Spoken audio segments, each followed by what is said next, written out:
ನಮಸ್ಕಾರ. ವರ್ಷ ಮುಗಿತಾ ಬಂದಿರೋದ್ರಿಂದ ವರ್ಷದ ಒಟ್ಟು ಲೆಕ್ಕಾಚಾರಗಳನ್ನು ಮಾಡುವಂತಹ ಸಮಯ. ಎಲ್ಲ ಲೆಕ್ಕ ಮಾಡಿ ಕೂಡಿ ಕಳೆದು ಗುಣಿಸಿ ಭಾಗಿಸಿದ ಮೇಲೆ ಕೊನೆಗೆ ನಾವು ನಿಜಕ್ಕೂ ಖಾತ್ರಿ ಮಾಡ್ಕೊಳ್ಬೇಕಾದ್ದೇನಪ್ಪ ಅಂತ ಅಂದರೆ, ನಾವು ಎಷ್ಟು ಸಂತೋಷವಾಗಿದ್ವಿ ಅಂತ ಅನ್ನೋದು. ವ್ಯಕ್ತಿಗಳು ಮಾತ್ರ ಅಲ್ಲ, ದೇಶಗಳು ಕೂಡ ಈ ಹೊತ್ತು ತಮ್ಮ ಒಟ್ಟು ಸ್ಥಿತಿಯನ್ನ 2 ಮಾಪಕಗಳ ಮೂಲಕ ಅಳೆಯುತ್ತವೆ. ಒಂದು ಜಿ ಡಿ ಪಿ ಅಂತ ಅಂದರೆ ಗ್ರಾಸ್ ಡೊಮೆಸ್ಟಿಕ್ ಪ್ರಾಡಕ್ಟ್.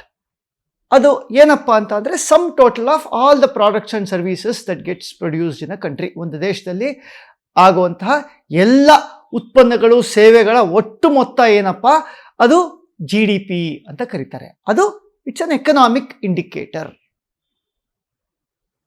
ಎಷ್ಟೋ ದೇಶಗಳು ಇವತ್ತು ಅದಕ್ಕೂ ಮೀರಿದ ಸಾಮಾಜಿಕ ಮಾಪಕವೊಂದನ್ನು ಬಳಸಿ ತಮ್ಮ ಸ್ಥಿತಿ ಹೇಗಿದೆ ಅನ್ನೋದನ್ನು ನೋಡ್ಕೊಳ್ತವೆ. ಅದೇನಪ್ಪ ಅಂತ ಅಂದರೆ GNH ಅಂತ. GNH ಅಂದರೆ ಗ್ರಾಸ್ ನ್ಯಾಷನಲ್ ಹ್ಯಾಪಿನೆಸ್ ಅಂತ.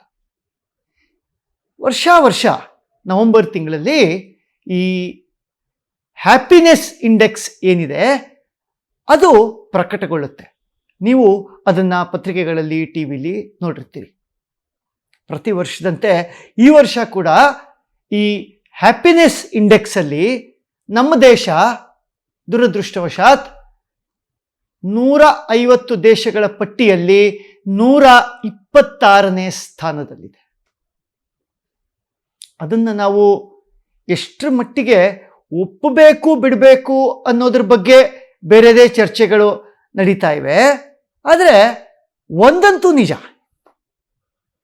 ನಾವು ಸಂತೋಷದ ಮಟ್ಟವನ್ನು ಸುಧಾರಿಸ್ಕೊಳ್ಬೇಕಾಗಿದೆ ಅಂತ ಅನ್ನೋದು. ವೈಚಿತ್ರ್ಯ ಏನಪ್ಪ ಅಂತ ಅಂದರೆ, ನೀವು ನಮ್ಮ ದೇಶವನ್ನು ನೋಡಿ, ಇಲ್ಲಿನ ವೆದರ್ ನೋಡಿ, ಇರೋ ಜನರ ಸಂಖ್ಯೆ ನೋಡಿ, we are predisposed to being happy ಅಂತ ಅನ್ಸುತ್ತೆ.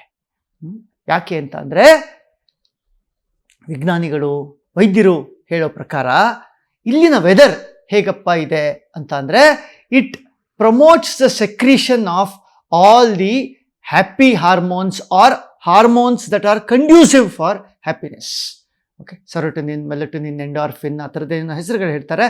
ಸೊ ಈ ಎಲ್ಲ ನಮ್ಮ ಸಂತೋಷದ ಮಟ್ಟವನ್ನು ವೃದ್ಧಿಸೋ ಅಂಥವು. ಆದರೂ ಕೂಡ ನಾವು ಬಹಳ ಕಡಿಮೆ ಮಟ್ಟದಲ್ಲಿದ್ದೀವಿ ಸಂತೋಷದ ವಿಷಯಕ್ಕೆ ಬಂದಾಗ ಅಂತ ಅನ್ನುವಂಥದ್ದು ದುಃಖಕರವಾದ ವಿಷಯ. ಹಾಗೆ ಜನರು ಹೆಚ್ಚಿರೋ ಕಡೆ, ಇಂಟರ್ಪರ್ಸನಲ್ ಕನೆಕ್ಷನ್ಗಳು ಹೆಚ್ಚಿರುವಂಥ ಕಡೆ ಸಂತೋಷದ ಮಟ್ಟ ಹೆಚ್ಚಿರುತ್ತೆ ಅಂತ ಹೇಳ್ತಾರೆ. ಆದರೆ ಅದು ಕೂಡ ನಮ್ಮ ಫೇವರಲ್ಲಿ ವರ್ಕ್ ಆಗಿಲ್ಲ ಅಂತ ಅನ್ಸುತ್ತೆ. ನೀವು ಆ ಪಟ್ಟಿನ ನೋಡಿದ್ರೆ, ಆ ಪಟ್ಟಿನಲ್ಲಿರೋ ಮೊದಲ 10-20 ದೇಶಗಳಲ್ಲಿ ಕನಿಷ್ಠ ಒಂದು 80% ದೇಶಗಳಲ್ಲಿ ಟೆಂಪ್ರೇಚರು ವರ್ಷದ ಎಷ್ಟೋ ತಿಂಗಳು 0ಗಿಂತನೂ ಮೇಲೆ ಹೋಗಲ್ಲ. ಈ ಚಳಿ ಜನರಲ್ಲಿ ಡಿಪ್ರೆಷನನ್ನು ಇಂಡ್ಯೂಸ್ ಮಾಡುತ್ತೆ ಅಂತ ಹೇಳ್ತಾರೆ. ಆದರೆ ಆ ಪಟ್ಟಿನಲ್ಲಿರೋ ದೇಶಗಳಲ್ಲಿ ಅನೇಕ ದೇಶಗಳು, ನಾನು ಈಗಾಗಲೇ ಹೇಳಿದ ಹಾಗೆ, 0ಗಿಂತ ಕಡಿಮೆ ಟೆಂಪ್ರೇಚರಲ್ಲಿ ವರ್ಷದ ಬಹು ಅವಧಿ ಇರುವಂಥವು. ನಮ್ಮ ದೇಶದ ಸುತ್ತಮುತ್ತಲಿನ ದೇಶಗಳನ್ನು ನೋಡಿದ್ರೆ ಭೂತಾನ್ ಒಂದೇ ಈ ಪಟ್ಟಿನಲ್ಲಿ 10-20ರಲ್ಲಿ ಇರುವಂತಹ ದೇಶ.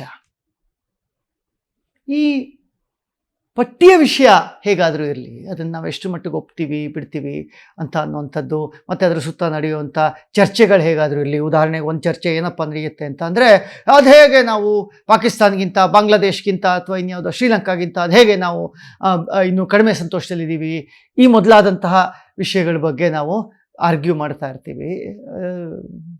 ಹೇಳ್ತಾರಲ್ಲ, ಮನುಷ್ಯ ಆಗಲಿ ದೇಶ ಆಗಲಿ ಯಾವಾಗ ಸಂತೋಷದ ಮಟ್ಟ ಕುಸಿಯುತ್ತಪ್ಪ ಅಂತ ಅಂದರೆ, ನಾವು ನಮ್ಮ ನೆರೆಹೊರೆಯವ್ರ ಜೊತೆ ನಮ್ಮನ್ನು ನಾವು ಹೋಲಿಸ್ಕೊಂಡಾಗ ಅಂತ. ಅದು ಭಾರತದ ವಿಷಯದಲ್ಲಿ ಬಹುಶಃ ಸಂತೋಷದ ಮಟ್ಟದ ವಿಷಯಕ್ಕೆ ಬಂದಾಗ ನಿಜ ಆಗಿದೆಯೇನೋ. ಅದು ಹೇಗಾರು ಇರಲಿ, ವಿಷಯಾಂತರ ಆಗಬಾರ್ದು ಅನ್ನೋ ದೃಷ್ಟಿಯಿಂದ ನಾವೆಲ್ಲರೂ ಒಂದು ಕೈಯಲ್ಲಿ ಪೆನ್ನು ಪೇಪರ್ ಹಿಡ್ಕೊಂಡು ರಸ್ತೆಯಲ್ಲಿ ನಡ್ಕೊಂಡು ಹೋಗ್ತಾ ನೀವು ಒಂದು 500 ಜನರನ್ನ ಸುಮ್ಮನೆ ಮುಖ ನೋಡಿ ಅವರು ಸಂತೋಷವಾಗಿದ್ದಾರೋ ಇಲ್ವೋ ಅನ್ನೋದು ಅಷ್ಟನ್ನೇ ಮಾರ್ಕ್ ಮಾಡ್ತಾ ಬನ್ನಿ. ನಿಮಗೆ ಆಶ್ಚರ್ಯ ಆಗುತ್ತೆ. ನೀವು 500 ಜನನ್ನ ನಿಜಕ್ಕೂ ನೋಡಿ ಅವರು ಸಂತೋಷವಾಗಿದ್ದಾರೋ ಇಲ್ವೋ ಅಂತ ಮಾರ್ಕ್ ಮಾಡಿದ್ದೇ ಆದರೆ ಐ ಕ್ಯಾನ್ ಗ್ಯಾರಂಟಿ ಯು ನಿಮ್ಮಲ್ಲಿ ಅನೇಕರು 10%ಗಿಂತ ಹೆಚ್ಚು ಜನರನ್ನ ಸಂತೋಷವಾಗಿದ್ದಾರೆ ಅಂತ ಮಾರ್ಕ್ ಮಾಡೋಕ್ಕೆ ಸಾಧ್ಯ ಇಲ್ಲ. ಆ್ಯಂಡ್ ಇದು across social and economic strata. ಆ ಮನುಷ್ಯ ಆಡಿನಲ್ಲಿರೋನ ಬೇಕಾದ್ರೂ ಆಗಿರಬಹುದು, ಆಟೋ ರಿಕ್ಷಾದಲ್ಲಿರೋನ್ ಬೇಕಾದ್ರೂ ಆಗಿರಬಹುದು. ಅಕ್ರಾಸ್ ಎಕನಾಮಿಕ್ ಸ್ಟ್ರಾಟಾ ನೀವು ಜನರ ಮುಖ ನೋಡಿ ಇದನ್ನು ಮಾರ್ಕ್ ಮಾಡಿದ್ದೆ ಆದರೆ ನಿಮ್ಮ ರಿಸಲ್ಟ್ 10%ಗಿಂತ ಹೆಚ್ಚಿದೆ ಅಂತ ಅಂದರೆ ಸಂತೋಷವಾಗಿರೋರ ಸಂಖ್ಯೆ ನನಗೆ ಬಹಳ ಬಹಳ ಆಶ್ಚರ್ಯ ಆಗುತ್ತೆ. ಯಾಕೆ ಹೀಗೆ? Why is it that most people are looking disappointed, depressed, dejected, distraught, one or the other D's writ large on their faces ಅಂತ ಹೇಳ್ತಿರ್ತೀನಿ. ಯಾಕೆ ಅಂತ. What makes people unhappy? ಜನರ ಅಸಂತೋಷಕ್ಕೆ ಕಾರಣ ಏನು? ಈ ಪ್ರಶ್ನೆಗೆ ಉತ್ತರಿಸಬೇಕಾದ್ರೆ ಯಾರಾದರೂ ಗುರುವೋ, ಸದ್ಗುರುವೋ ಅಥವಾ ಕವಿಯೋ, ದಾರ್ಶನಿಕನೋ ಮತ್ತಾರೋ ಆಗಿರಬೇಕಾದ ಅವಶ್ಯಕತೆ ಇದೆ ಅಂತ ಅನಿಸುತ್ತೆ. ನಾನು ಅದು ಯಾವುದೂ ಅಲ್ಲ. ಆದರೆ ಇಂಥ ಅನೇಕರಿಂದ ಡೆಡ್ಯೂಸ್ ಮಾಡಿರುವಂತಹ ಒಂದು ಉತ್ತರ ನನ್ನ ಹತ್ರ ಇದೆ. ಯಾಕೆ ಹೆಚ್ಚು ಜನರು ಸಂತೋಷದಿಂದ ಇರಲ್ಲ? Why are most people unhappy ಅಂತ ಅಂದರೆ that is because of the delta that gets created between access and aspiration. ನನ್ನ ಆಕಾಂಕ್ಷೆ ಇಲ್ಲಿದೆ, ನನ್ನ ಆಕ್ಸೆಸ್ ಲಭ್ಯತೆ ಸಾಧ್ಯತೆಗಳು ಇಲ್ಲಿವೆ, ಮಧ್ಯ ಗ್ಯಾಪ್ ಸೃಷ್ಟಿಯಾಗಿದೆ. ಈ ಗ್ಯಾಪು ನಮಗೆ ಅಸಂತೋಷವನ್ನು ಕೊಡುತ್ತೆ. ಆ ಗ್ಯಾಪು ಯಾಕೆ ಕ್ರಿಯೇಟ್ ಆಗುತ್ತೆ ಅಂತ ಅಂದರೆ, ಒಂದು ನಮ್ಮ ಆಸ್ಪಿರೇಷನ್ಗಳು ರಿಯಲಿಸ್ಟಿಕ್ ಆಗಿ ಇಲ್ಲದೆ ಇದ್ದಾಗ, ಎರಡನೇದು ಈ ಆಕ್ಸೆಸ್ ಮಾಡೋದಕ್ಕೆ ಬೇಕಾದಂತಹ ಮಾರ್ಗಗಳನ್ನು ನಾವು ಕಂಡುಕೊಳ್ಳೋದ್ರಲ್ಲಿ ವಿಫಲರಾದಾಗ.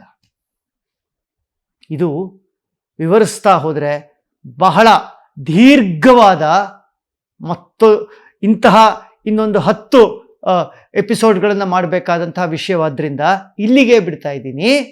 ನಮ್ಮ ಆಕಾಂಕ್ಷೆಗಳಿಗೂ ಮತ್ತು ನಮಗೆ ಲಭ್ಯವಿರುವಂಥ ಮಾರ್ಗಗಳು, ಸಾಧ್ಯತೆಗಳಿಗೂ ನಡುವೆ ಈ ಅಂತರ ಸೃಷ್ಟಿಯಾಗುತ್ತಲ್ಲ, ಆ ಅಂತರನ ನಾವು ಕಡಿಮೆ ಮಾಡಿಕೊಳ್ತಾ ಹೋದರೆ, ಆಸ್ಪಿರೇಷನ್ಸನ್ನು ರಿಯಲಿಸ್ಟಿಕ್ ಆಗಿಸ್ಕೊಳ್ತಾ ಹೋದರೆ ಮತ್ತು ಮಾರ್ಗಗಳನ್ನು ಕಂಡುಕೊಳ್ತಾ ಹೋದರೆ ಸಂತೋಷದ ಮಟ್ಟ ವೃದ್ಧಿಸ್ತಾ ಹೋಗುತ್ತೆ ಅಂತ ಅನಿಸುತ್ತೆ.